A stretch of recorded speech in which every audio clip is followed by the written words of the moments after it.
आप देख रहे हैं इन डार्क राजकुमार के साथ। इन डार्क में आज की कहानी हमारे साथ शेयर की है राकेश कोचर जी ने। तो चलिए बढ़ते हैं आज की कहानी की ओर।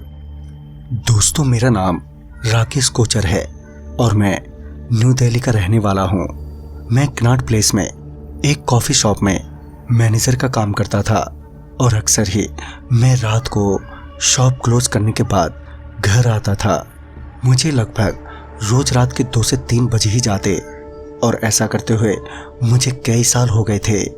मैं आश्रम चौक तक ऑटो रिक्शा में आता और लगभग 1 किलोमीटर मुझे पैदल चलना होता था अपने घर पहुंचने के लिए।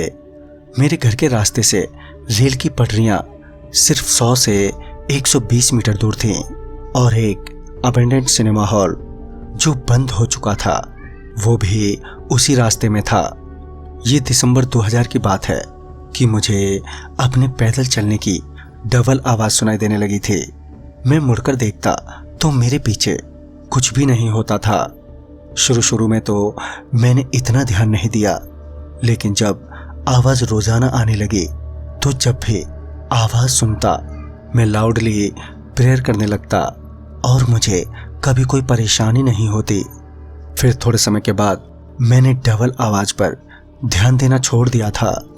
दिसंबर 2000 मंथ की लास्ट वीक थी और मैं रात को 2:30 से 3 बजे की बात है, मैं अपनी कॉफ़ी शॉप से वापस आ रहा था और ठंड की वजह से सारे रास्ते भी सुनसान थे।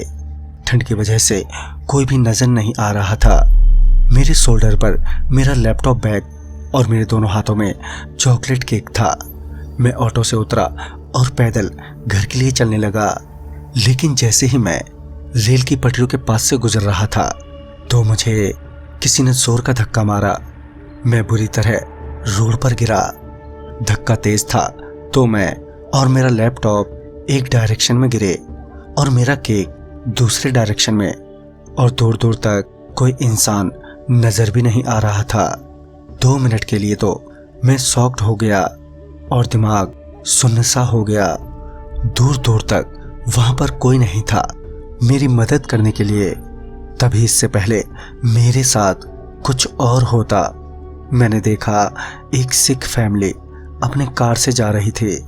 उन्होंने मुझे गिरे हुए देखा तो अपनी कार स्लो डाउन कर ली और मुझसे पूछा, बेटा ठीक तो हो ना, ज्यादा चोट तो नहीं लगी? मेरे लिए वो लोग भगवान के समान थे। मैंने सर हिलाकर उन्हें बोला, हाँ जी ठीक हूँ। मैं बोल नहीं पा रहा था शौक की वजह से, और फिर वो अपने रास्ते चले गए।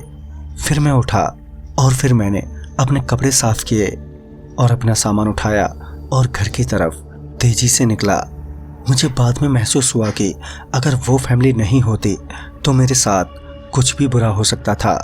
फिर मैंने घर पहुंचकर अपने घर वालों को बताया और घर वालों के कहने पर कुछ समय के लिए नाइट शिफ्ट करना बंद कर दिया। कितने लोगों ने बोला कि मैं देर रात को जो चॉकलेट केक लेकर आ रहा था, इसलिए मेरे साथ ऐसा हुआ। तो दोस्तों, आपको क्या लगता है? अपनी राय मुझे कमेंट बॉक्स में ज़रूर दें। पर हाँ, उसके बाद मेरे साथ फिर कभी कुछ नहीं हुआ। तो दोस्तों, इस कहानी में बस इतना ही। तब तक के लिए बाय एंड टेक केयर।